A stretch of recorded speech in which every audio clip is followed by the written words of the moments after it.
How's everybody doing today?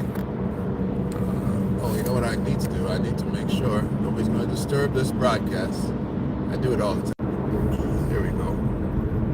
Making sure we can have our morning tea without any interruptions.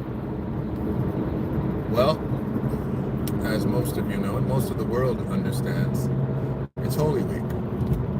And Holy Week started off with Palm Sunday, and now we're rounding the corner of what we refer to as Good Friday or Crucifixion Friday. And if you're a Roman Catholic, okay, well, we won't. Sure, I guess we got to talk about that too. With the crucifixion, there is no, I don't think there's any story like it in history. Not trying to be biased, but when you think about it, there's really no story like it. You have probably one of the greatest intersecting of modern culture that we have ever seen. You have the intersecting of politics, religion, culture. It's just an incredibly dynamic story. There's so much in it, to the point that 2,000 years later we can still find new references and idioms to bring up in respect to this particular event.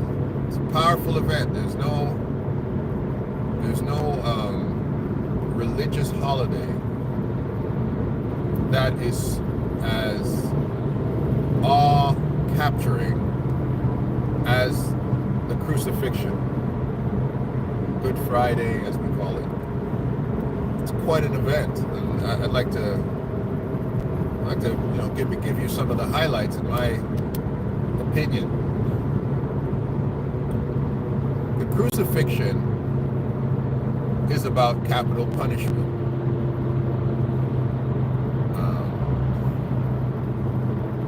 It's about capital punishment of one empire overshadowing the civil and religious laws of a dominant culture that they are overseeing. The crucifixion is about religious manipulation and power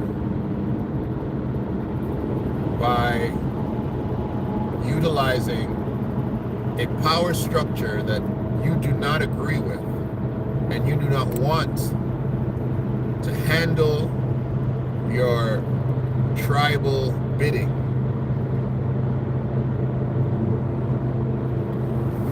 The crucifixion is about marginalized populations that are oppressed by colonizers who inflict their dominant culture on cultures more rich, on cultures wiser, on cultures older than them, just by the mere power of their capacity to destroy things. And because they are better destroyers, they rule. The crucifixion is about the power of sacrifice and realizing that there is something that is more powerful than chariots and armies and even rhetoric. It is the power of sacrifice to redeem. The crucifixion is about ultimate power submitting itself to temporal power. Because ultimate power knows best. It's quite a story. Hello from Papua New Guinea. All right. Boko Tov to you in Papua New Guinea. Ani Del Brayton. This is the real spiel. The crucifixion is misunderstood from the eyes of culture that really don't understand what is taking place, which is very normal. Crucifixion is supposed to be an event that Yeshua HaMashiach, the Messiah, is dead for 3 days. And after 3 days, he resurrects. It is what he has told everyone. It is what is expected by his religious enemies.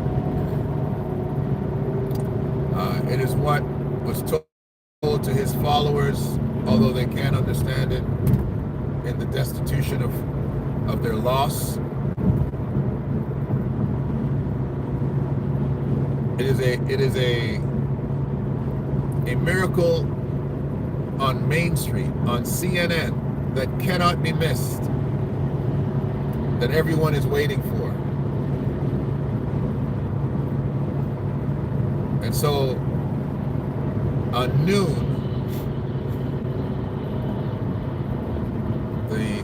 before the Sabbath, before the Great Sabbath and the Weekly Sabbath, the Great Sabbath being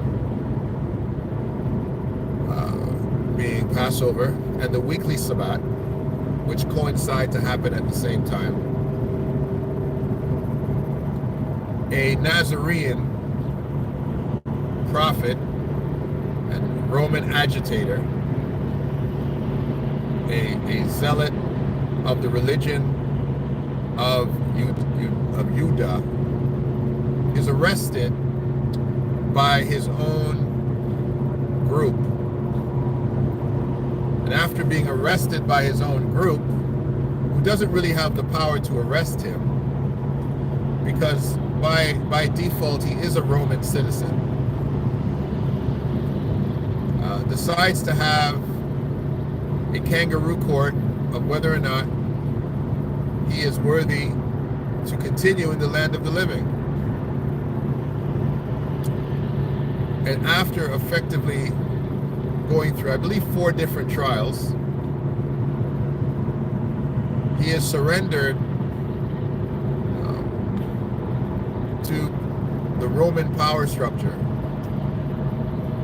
and told that he is an agitator, telling the people not to pay their taxes to Rome, and that he will be a problem politically to the Roman government. Basically, he's left as a scapegoat. He has false witnesses testify against a fake conspiracy against the Roman Empire. And he is positioned as an individual who is going to overturn the government and raise up insurrectionists who might attack that small little area where Pilate is watching. He's the overseer. He's the governor. And Pilate, examining a man that seemingly does not seem to be very powerful or influential, is caught between a rock and a hard place of clearly some type of tribal squabble, and goes through a couple of days of trying to figure out what he's going to do with this guy.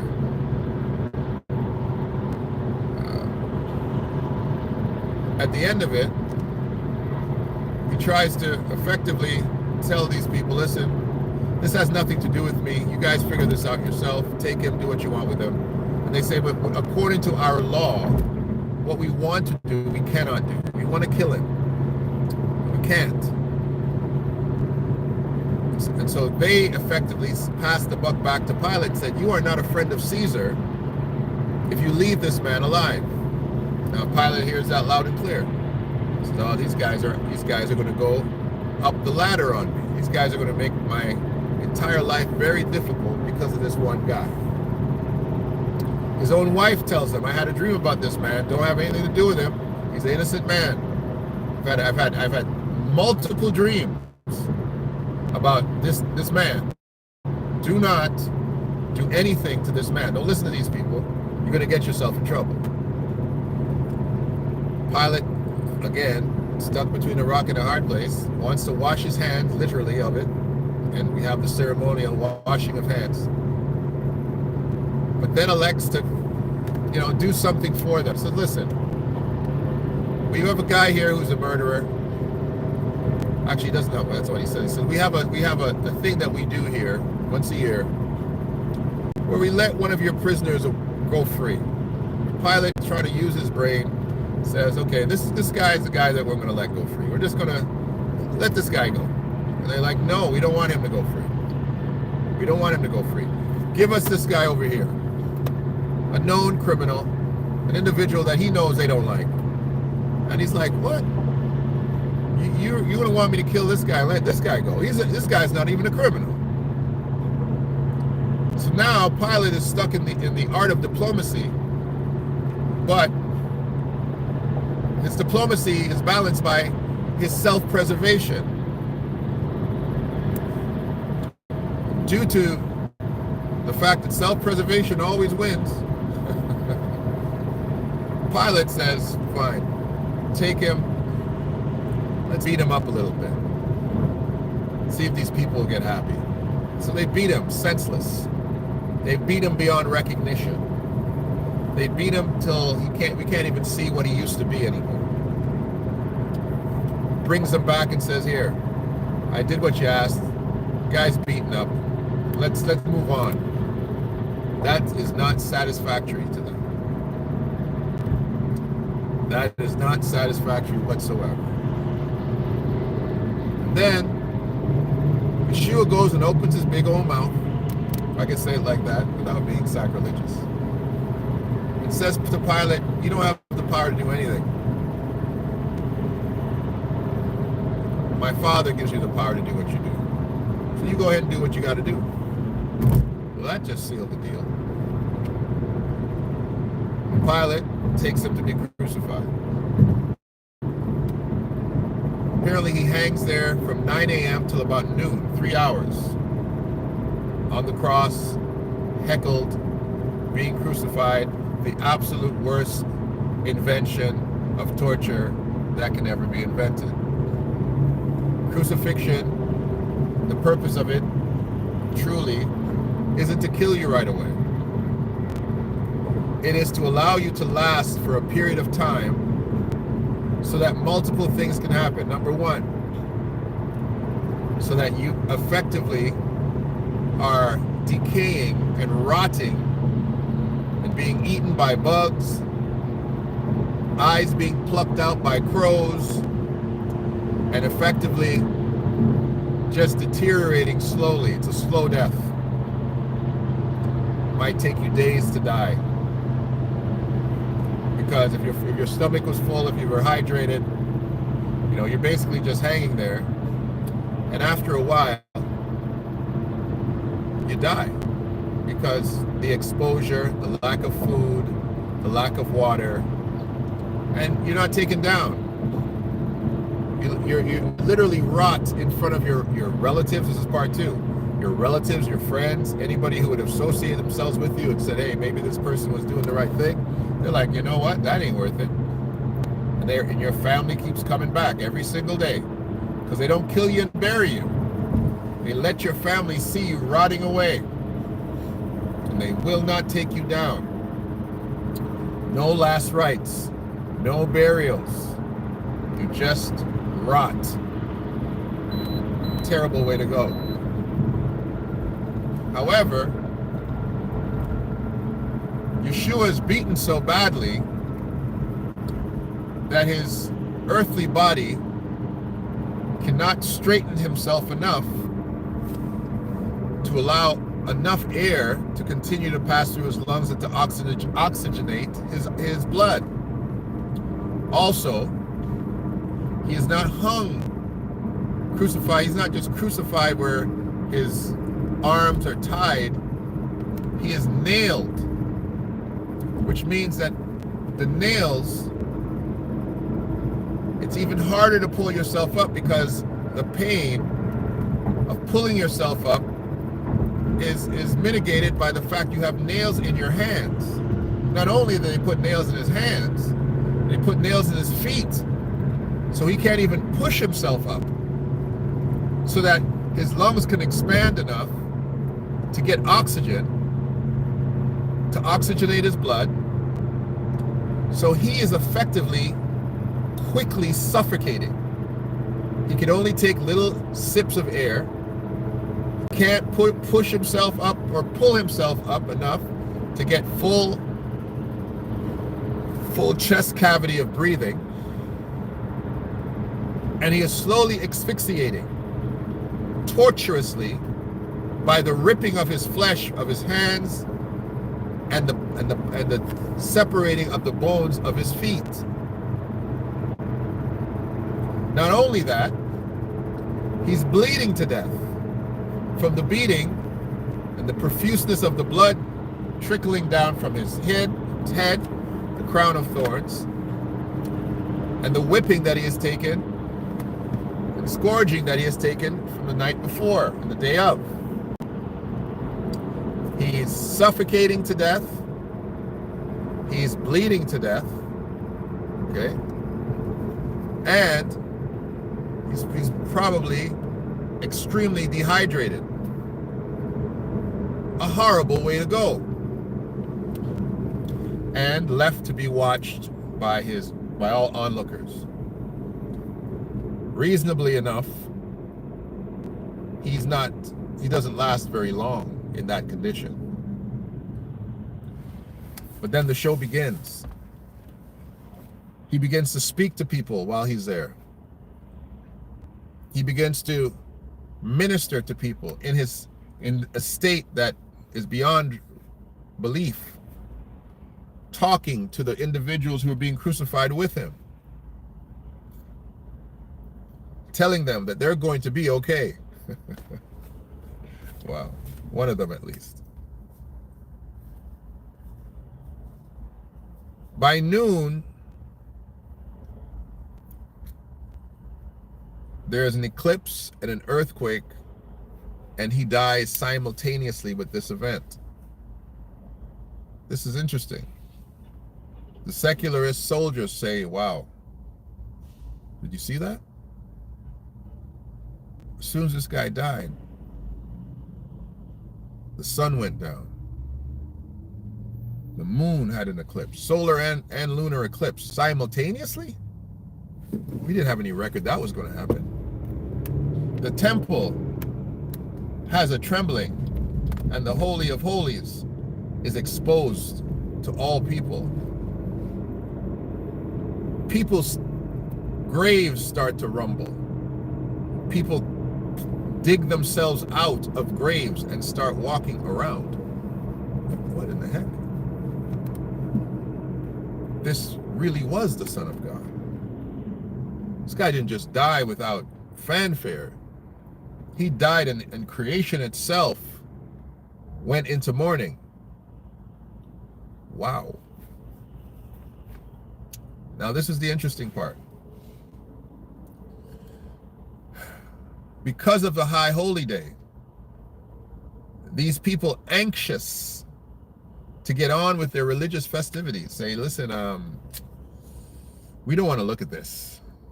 Is it possible for you guys to just, take this guy down? In fact, we don't want to see any of these guys.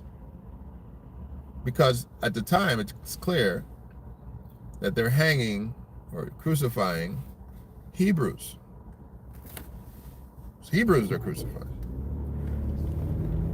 So the establishment, the religious establishment, doesn't want this to, of course, mess up their ceremonial religious festivities. They said, fine, we'll expedite their death. So they go now with 2 sledgehammers. And they break the legs of the 2 other guys, the 2 other thieves, or 2 other malefactors, the scripture calls them. That must have been excruciating. You're hanging there, alive and well. You're not like Yeshua, who's been beaten up, crucified with nails in his feet and hands, got a thorn, 2-inch thorns pushed through his skull, profusely bleeding. You're not like that. You're not like him. You're sitting up there, you're breathing, you got the capacity to pull yourself up. You haven't been nailed to the cross. And they come and say, hey, listen, guys, we don't have the time to wait for you guys to expire over the course of the next 3 days. Yeah, we're going to break your legs so that you can't push yourself up, so that you effectively suffocate to death in the next little while. Imagine that. Imagine the sound of that. Especially if you didn't go first. They start busting the legs of the guy next to you. They got to make sure your legs are well broken, because they don't want you to have any capacity to sit up. That means you're going to die in a few minutes, because you're going to slump and you're dead. And they know this. They understand this torture so well that they know what to do to expedite your death. They know how to do it. They break both guys' legs. Crack. Whether they're using a hammer or a sledgehammer, there's no anesthesia here. They're breaking their legs. They get around to Yeshua, and they realize he's already dead. No bones broken. I'm preaching that on Friday, so I ain't going to talk about it now. Crucified bones. No bones broken.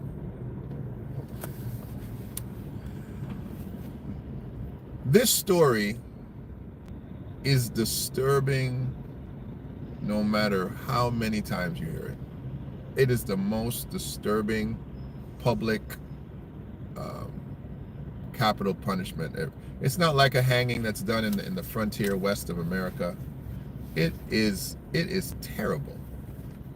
It is a terrible. It's a lynching, and it's worse than a lynching, because the lynchings were bad. They would hang these people. They would cut off their genitals. They would cut off women's nipples and breasts. They would light them on fire, and everybody would come to watch. That's a terrible way to die. But a lynching, you're going to be dead in a couple of seconds. You're not going to last more than, I don't know, a minute after that noose goes around your neck. If they hang you slowly, you're going to last about a minute and a half. If they snap your neck, you're going to last not in seconds. You're done. Your neck separates from your cerebellum. Your spine is broken. You're done. Crucifixion is way worse than that. The electric chair, yeah, you have some volts that go into you. Your eyes pop out of your head. Your tongue dries up, swells up in your mouth, right? You probably defecate on yourself. It's a terrible way to go too. That lasts maybe 2 minutes, 3 minutes, and you're dead. If your heart's still beating, they hit you again. Crucifixion is supposed to last for hours or days. It's the worst human invention of punishment probably ever. And it is a political statement to tell everyone, do not mess with Rome. It leaves your relatives hanging there so you can see it's not what you want. It's not what you want. Absolutely not what you want. And it is the one aspect of the Christian holy day that nobody comments on to say that's pagan. Well, they'll talk about Easter Sunday. They'll talk about a lot of stuff, but they won't talk about that crucifixion thing. Most people are pretty sure that happened.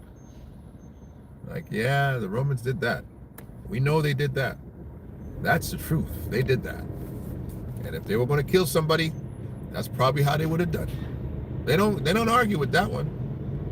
Nobody comes up and says, "Oh, crucifixion doesn't exist." No, I've never heard a single person say crucifixion doesn't exist. Oh, they don't crucify people. That's just no one's ever been crucified. That's a lie. No one's ever said that. Have you ever heard somebody say that? Crucifixion doesn't exist. Because it's not part of the religious pantheon. It's part of Rome. It's a historical nuance of Roman life. They know about crucifixion. They know about to be decimate, right? To be beat by 10 different Roman soldiers. Decimated. If you messed up, you didn't hold your post, you let somebody escape, decimate. They bring you, put 10 guys around you, give those guys clubs, whatever else, and you got to fight your way through those 10 brothers. And you ain't gonna win because it's 10 against 1, and they got weapons, you got nothing, and they got to kill you, or they're gonna be in there. They're gonna be in that circle next. Romans, they're some horrible murderers. Those guys. Those are some horrible dudes. A lot of people had a lot of interesting ways to die, but those Romans, boy, they came up with some stuff for you. Nobody plays with that story. Nobody worries about, oh, we need to look into the contextual history to see if a person by the name of Jesus was ever crucified. They're like, we don't play with that one. That one's an ugly story. They'll say, oh, there's no such thing as Moshe. We look up into Egyptianology, and there's been never a prince by the name of Moses or Moshe. We don't see. Yeah, they might do that, but they're not playing with crucifixion. They know that one's. They know that's true. They know that's a horrible way to go. Absolutely a terrible way to go. Now the hard part this is the hard part. Why do you guys still believe in this guy? He was just a martyr. You guys have a martyred religion. You're just basically following a murdered holy man. Is that what you guys are doing? Yes. That's exactly what we're doing. All over the world. In every corner, in every cave, in every hilltop, in every mountain, in every valley, in every seafaring state, people remember this holy man that was crucified by the Romans. And it wasn't on CNN. It wasn't Rodney King. It wasn't George Floyd. Okay. But we remember it. Like we were there.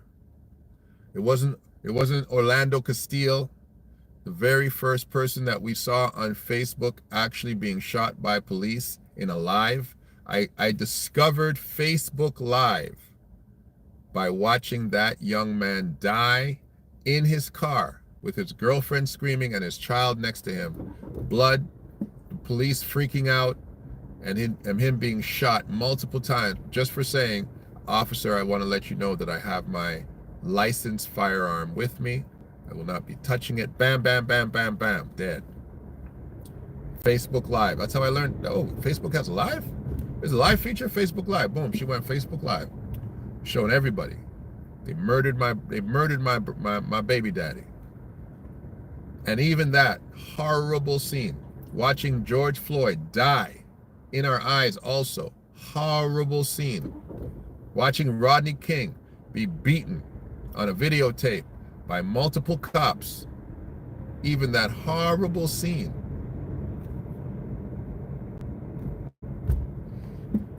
is nothing compared to our imagination of the crucifixion. It pales in comparison. It pales in comparison. And we've had a lot of scenarios where we have seen the beaten bodies of our young people, of women, of men. It's captured on film, on camera, for us to see forever, and change lives watching that stuff. It's changed lives. But this little Nazarene, he changed more lives. And it is undeniable the effect of this man, that in dying, he demonstrated more than he ever did in life.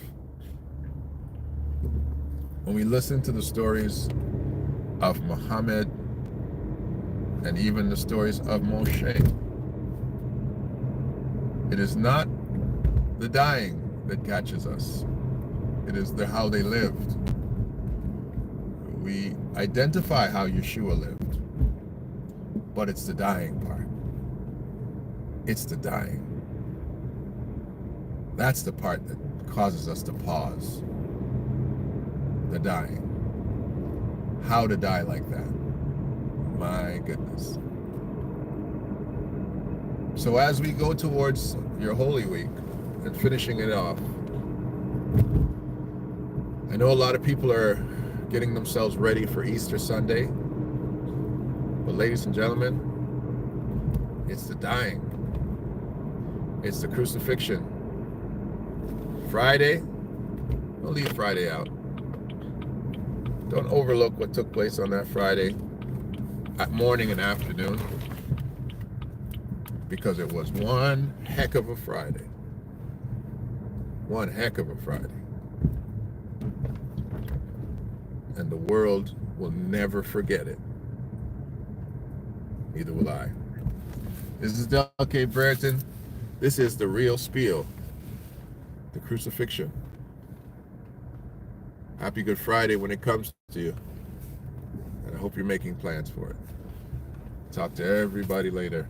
Have an amazing, amazing week.